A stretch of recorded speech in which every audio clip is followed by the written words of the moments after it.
I'm going to be joined by a friend of the show, and he's going to chop it up with me and tell. We got to get an update. Brother Jamal Green, activist from Chicago, former mayoral candidate, entrepreneur, just all around young brother out there doing the thing. How you doing, Jamal?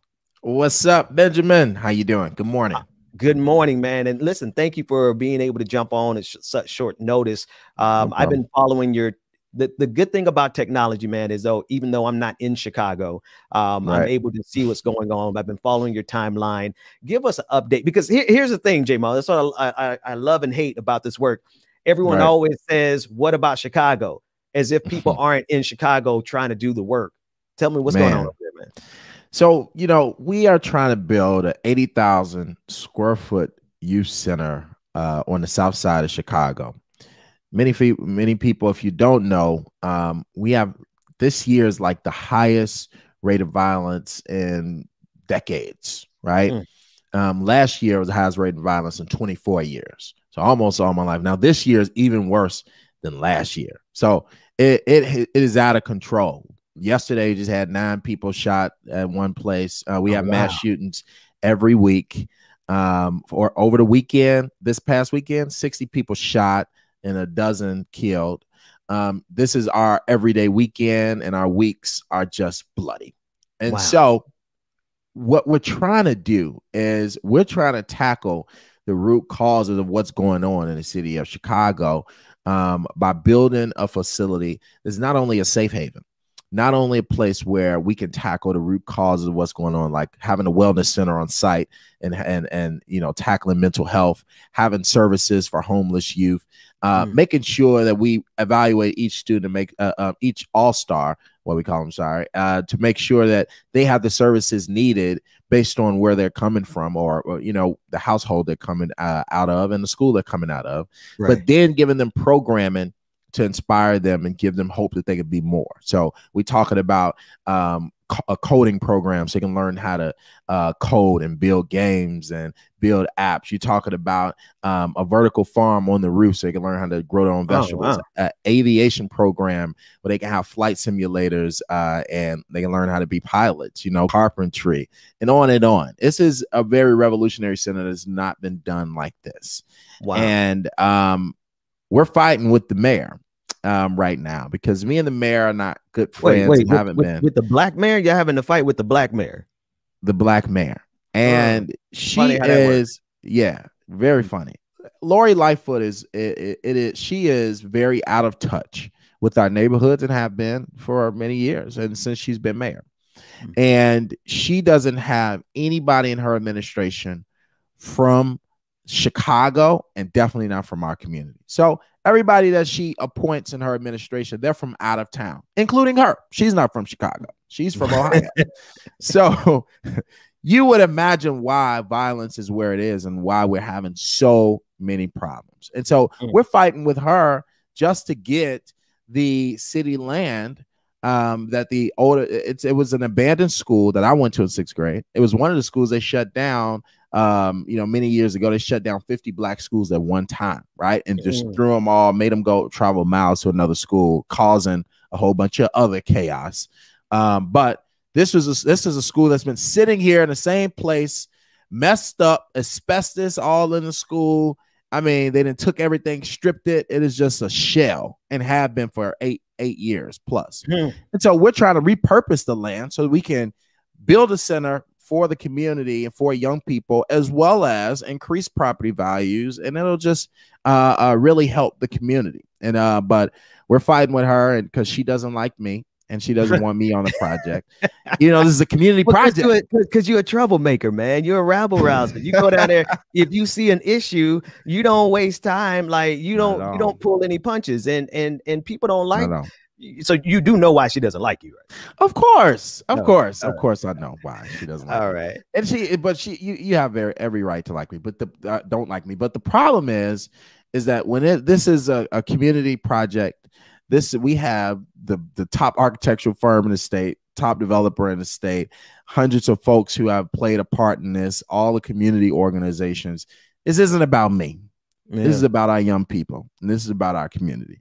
You got to put that bull crap to the side, and that's what I would do if I was the mayor. you know, but everything is to her is personal. Remember, when the aldermen don't vote for her, she told them, don't ask me for SHIT until the next for the rest of my term if y'all don't vote for my budget.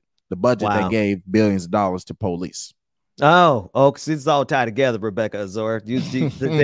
We've been diagnosing this thing. There's this thing for this fake bipartisanship, this fake reaching across the aisle. First of all, good morning. How you doing, sis?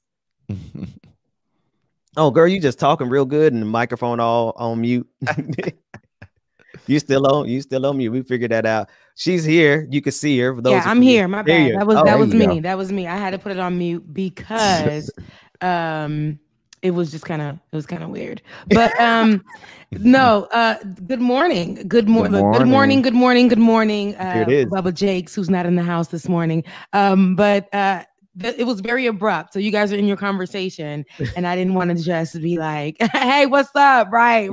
Just like in the middle.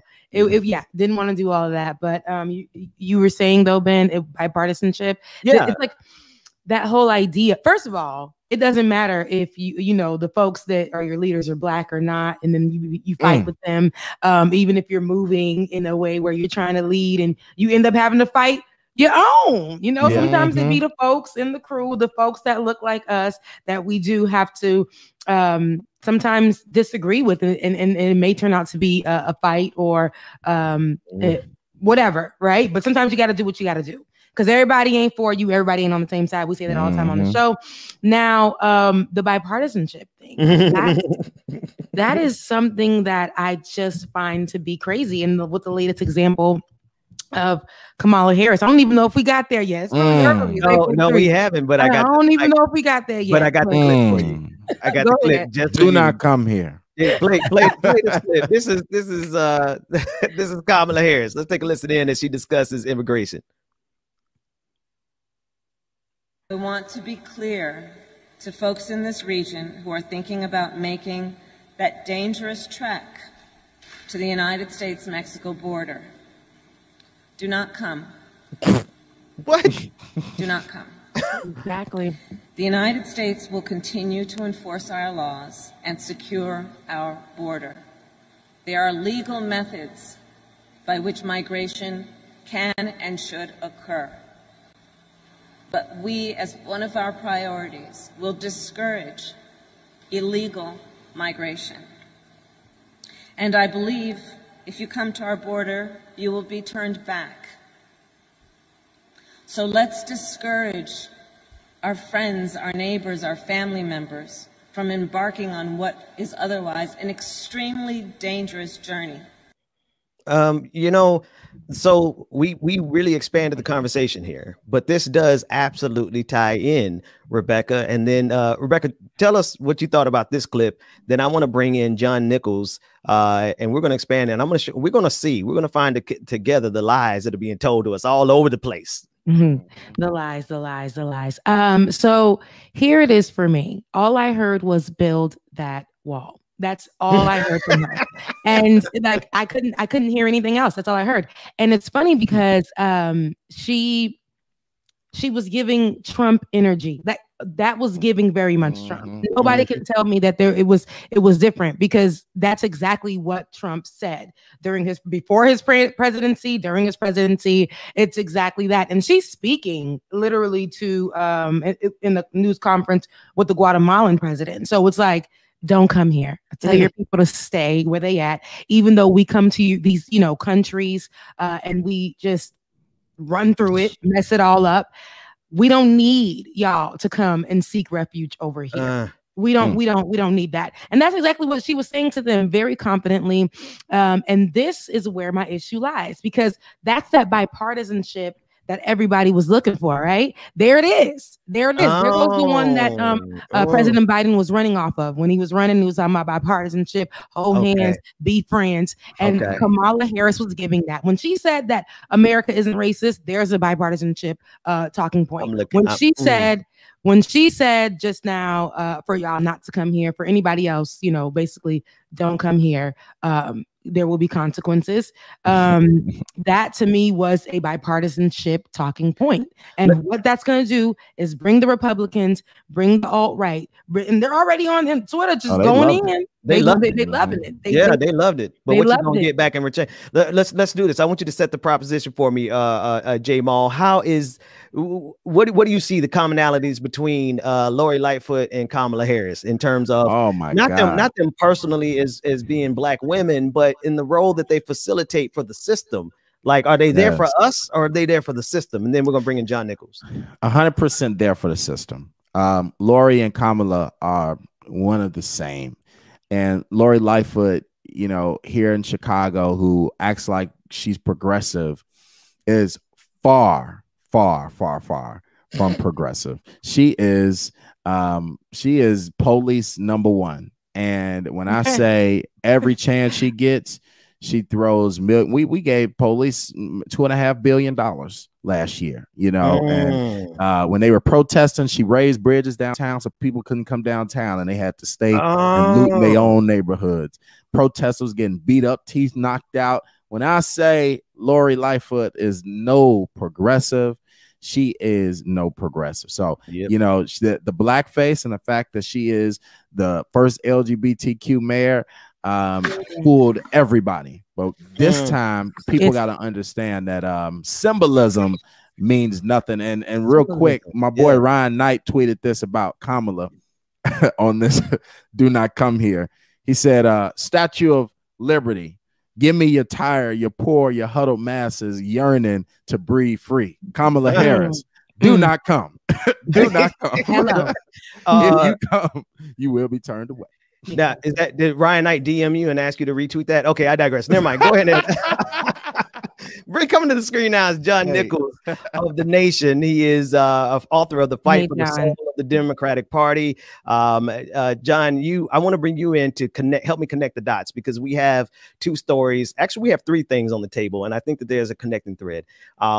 You were speaking about some of your recent articles. You were dealing with some of the intricacies in terms of this type of funding, reparations, and but then you also were looking at this proposition of what Kamala Harris is telling the role that she's facilitating. Maybe not so much the specifics of what she's saying, but the role she's facilitating is the same role that that Lori Lightfoot is facilitating. Do you see any commonalities overlapping those? Well, I think that your other folks here today have laid out a lot of it, and we've seen this challenge, and I love that you've focused in on this issue of so-called bipartisanship, right? Because I've argued for a long time that bipartisan is the word that corporate interests use. It translates for them as sucker, right? If you buy into a concept that there can be some sort of bipartisan agreement, that there can be some sort of common ground, you're going to end up in a situation where very powerful interests get what they want, because that isn't a common ground for the great mass of people. It's not a common ground for what is good for all Americans. And by the way, that can cross lines of class, that can cross lines of race, that can cross lines of ethnicity. Instead of looking for that, right, you're saying, oh, you know what? We can't give you all that you want, right? We can't give you the safety, the security, the welcome that makes sense. And so we're going to start to barter things off. We're going to say, no, we've got to be tougher with you in this way. We've got to be tougher with you in that way. We've got to raise the bridge to keep people from coming into downtown. We've got to put the wall up to keep people from coming into this country. And I think that if we start to understand that, then we are to start to understand the real crisis in America. And the crisis in America is that we lack the clarity of a two-party system. Frankly, as I've said to you, Ben, before, I'm a supporter of a multi-party system. I'd like to see a lot of parties there with principles coming in, and then, you know, they all win some seats. They have to build coalitions. That's what you see in countries around the world. But we don't have that. We've got a two-party system. Okay, that's what we're stuck with, for better or worse. Structurally, that is reinforced not merely by political types. That is reinforced by corporate power. Again and again and again, they like this two-party system because it's less for them to have to buy off. And so we end up in this circumstance where Democrats, as an example, win the presidency, the vice presidency, the Senate, and the House. and they win it saying, nope, we're going to really reverse course for Donald Trump. We're going to do something really different here. And then suddenly, oh no, you know, we're going to spend 6 months trying to figure out if we can get a Republican to help us pass an infrastructure bill. Right? You know, I'm sorry. This is, you know, and I know that it's the worst analogy in the world, but this is Lucy with the football, right? Yeah. Yeah. Lucy with the football. Charlie, the Democrats are Charlie Brown, right? I mean, they're like, one more time. I know I can kick it this time. And bipartisan, that written on that football is the word bipartisan, right? It's like, oh yeah, we can make it. And you go back to 1940s, right? After Roosevelt was there, Truman comes in, and you know, they say, oh yeah, we can work together and stuff like this. Truman tries. He actually dialed down a lot of Roosevelt's economic programs. 1946, he loses governing power. You say, well, that's one time that happened then. 1970s, Carter comes in, Democratic Congress. He's got, you know, really a mandate. Nixon literally just gets kicked out as president. And Carter says, oh, I can work with the Republicans. 78, he loses his governing power. He doesn't lose his majorities, but they have so many Southerners come in, he starts to dial down. Clinton comes in, big majorities, right? He's ready to govern. So I got to work with the Republicans. We're going to do deficit reduction and all this stuff like that. We're not going to keep our promises. No, we're going to have enough. Exactly. 94, Obama. Right? You lose your governing majority. 2008, Barack Obama comes in. Great majorities, overwhelming majorities. Good message, solid message. And then say, oh no, we got to find 3 Republicans to work with us on our stimulus bill. They barter off all the good stuff in the stimulus bill, right? Which is the key economic thing of the moment. And then 2010, they lose their governing majority. And that's now, yeah. So, okay, I'm done with my rap here. This is all I got to say is you look at all these examples and now amazingly, they do the same. Exactly. Same thing. How do you do this again? That's the part. Okay, so we look at the folly of bipartisanship. I think I might call today's episode the folly of bipartisanship, because Jamal, down in Chicago, you have Lori Lightfoot there, who essentially is delivering the same type of thing. Like when it comes to the Black community, we relentless in brown communities, Rebecca, in terms of the immigration, we get the negative side of this negotiation. We always get the $1 billion to the Black community. When they would negotiate on behalf of Black folks, when Mayor Lightfoot negotiated on behalf of Black folks, the budget went to the police. Why do we always get the bad end of this bipartisanships? Because we Black, like I mean, I don't really know how to answer that, Benjamin Dixon, but I do feel that they will always give us that part of the stick, like the shorter end of the stick, because we are Black. Nothing is in place that was set to benefit Black folks or people of color. I mean, they're gonna put people in place to literally be the Candace Owens and you know, the Daniel Camerons, the faces, and they're gonna make sure they do that. Kamala Harris is the perfect person. She's mixed, you know, she's on the Black side, she's on the Asian side. She could just, you know, all of that. So it's great for her, right? And she got experience in telling people to cease and desist. Hello. They do too. They both. My show about to get canceled as hell. Listen.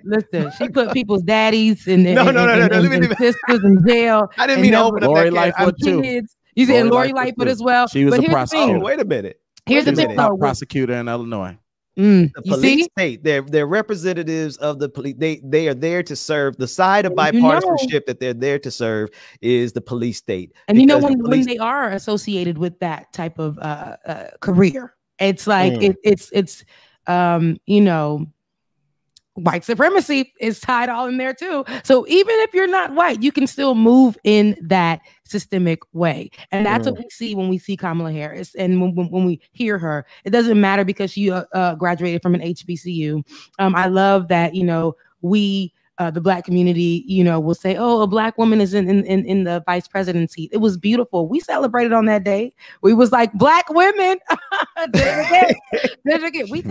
did on that day. And then it's like, but then we're like, we have to hold her accountable. And in this moment, I'm sorry. I don't care if y'all reach with short arms to attack AOC, and, you know, for her saying those migrant jails for immigrants you know, pointing that out, that it's wrong. You know what I mean?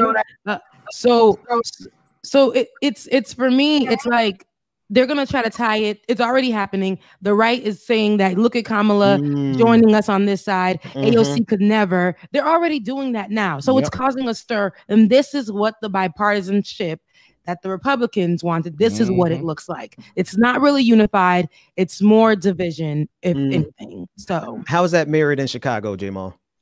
You know what? It is the same exact way. Lori Lightfoot and Kamala are, when I say they're very similar, they come from very similar backgrounds. Lori Lightfoot was a prosecutor, a Fed. She's a prosecutor for the federal government. Okay. So she was a top prosecutor. All those folks who are in prison right now do not like Lori Lightfoot, because most of them was put in there by her. And so when you look at the track record, all right, they are very similar. And right here in Chicago, we always get, like you just said, Ben, the bad end of the stick. Okay. You got folks out here without jobs, without homes, that are homeless, young people, 20,000 homeless young people, no mental health facilities, no community centers. And the best thing that she did is the best thing that she did, which was terrible, a terrible thing she did. But the best thing she did was come to the south side of Chicago 2 weeks ago, where me and her had some words. And she comes to a community riddled with violence, riddled with vacant lots and vacant buildings. And she says, hey, I'm going to announce a new program today to allow people to put in a proposal to get a vacant lot and turn them into a community garden. Lady, stop playing with us. Come on, man. Stop playing. The police get $2.5 billion a year. And she came and said, y'all can turn y'all lots into some vacant gardens, some community gardens. Man, J-Ball, I was done with her, man. J-Ball, look, I gotta, John, I want to bring you in to dovetail this, because one, J-Ball, you wild, but the truth is like we get the bad end of the stick. And I think the way that we can judge whether or not that bipartisanship is in favor for us is the results that it gets. And before, sometimes we don't have time to wait on the results, because the results can be so damaging. You got to look at who's praising you. I want to play this clip, right-wing radio praising. I'm going to go all the way up to Kyrsten Sinema, because she's doing the same thing, right? Kamala Harris got praise from right-wingers yesterday. Kyrsten Sinema and Joe Manchin, they get praise from the Republican Party. And so it's like every time they try to do something bipartisan, it ends up benefiting the other side. And we can tell by who they praise. Play that clip. Republican Party has no cohesive message. And I've said time and time again, make the message meaningful. The Republican Party has none. Look at Cheney. Look at what she did. And you know, we had Flake here in Arizona. I think one of the people that's more of a Republican, I shouldn't say this because I'm going to get hammered for this, is our very own Kyrsten Sinema. She's the one that's blocking the removal of the filibuster in the Senate, and she's a Democrat. There they go. John, throughout, from a historical perspective, you could tell what's going to happen by who's praising it. Of course. Look, and this gets back to this bipartisanship concept, right? You know, it's like so many of these political figures want that praise. They want they think it's a big deal. Even conservatives are saying I'm good, and they do the biggest lie of all, that if the people of the other party praise me, then I must be an honest player. I must be the straight shooter. And our media feeds right into this, right? The media constantly says, oh, yeah, you're offending both sides. You must be right. No, because at the end of the day, you're not offending both sides. You're actually, what you're doing is you're taking care of yourself. And frankly, you're very often taking care of your campaign donors, right? You're taking care of the people who fund your campaigns. But let me take this to what I think is sort of the maybe one of the core challenges here. And that is, we're talking about the filibuster as an example, right? The filibuster isn't in the Constitution. It's not some, historic rule that has always existed. It's not a part of good governance or anything like that. The filibuster exists, as Dr. King explained in the 1960s, to prevent progress for particularly African Americans, but also for all sorts of other peoples. It has been used again and again and again as a tool to prevent civil rights, voting rights, economic justice. You know, you run down the list. And so here we have Democrats stepping up saying, oh, you know, I'm in favor of tradition. I'm in favor of doing things the way that we've always done it. No, you aren't. No, you aren't. You are in favor of employing a tool that power has used, particularly, frankly, in recent decades, to prevent us from having, you know, any kind of delivery on the promises of a political party that mobilizes, you know, seemingly mobilizes a mass movement and wins an election on the promise of, or the pledge of, transformational change.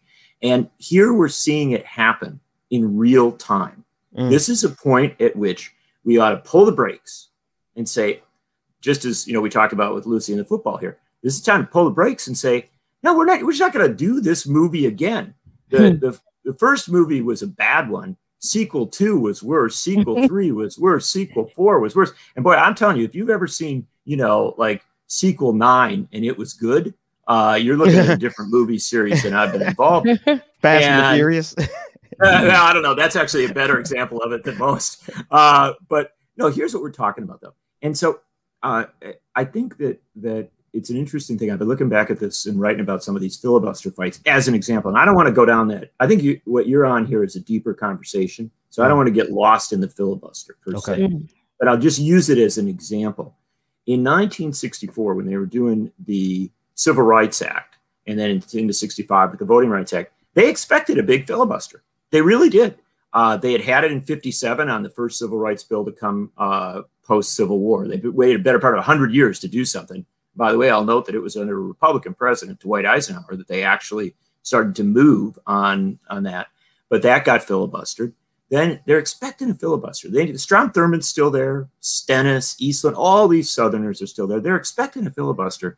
King goes to Washington, appears on national television, does the talk shows, talks about the filibuster, and says very bluntly, look, if there's a filibuster on this, at this point, after everything we've been through, we're going to have to go to the streets. We're going to have to, we are going to have to make this an issue. And of course, King preaching nonviolent civil disobedience, but at a time when there were others who were pushing for a more militant politics. And when King said that, the interesting thing is people heard it, right? They heard, wow, if we do a filibuster this time, it isn't just going to be a little club thing, right? You know, one senator getting a little upset with another senator. This is something going out to America. This is where people mobilize and, Jamal, where they can't get the bridges put up in time, right? When the people pour into Washington and pour into those neighborhoods around Senate offices and demand something happen. And I hate to try and speed up history, but my sense is that we're at such a point. And so where will that mobilization come from? Where will that energy come from? It has to come from people who are willing to call out those in power, be they Democrats or Republicans. That's right. And to say, no, we are not going to accept the excuse that you can't give us before the People Act. Right. You can't give us the PRO Act. The bare minimums. The George Floyd Justice and Policing Act. You can't give us a Green New Deal. You can't give us any of these things because of this filibuster. We're just not going to play that game this time. And if I can say one last thing, you can say you're doing it as a favor to the Democratic Party. You don't have to say, you know, oh, we're, you know, because they don't know what's best for them right now. They don't. And the fact is, if you remember 1946, 1978, 1994, and 2010, the 4 cycles I talked about before, where the Democrats lost their real governing power. If you start to think of it in that way, the people that say at this point, no, you can't give us half a loaf. You got to give us something. No, we're at that stage. We're there now, John. John Nichols, delivering the message. John Nichols of The Nation. Thanks so much for joining us. Jamal Green, do you have some more time?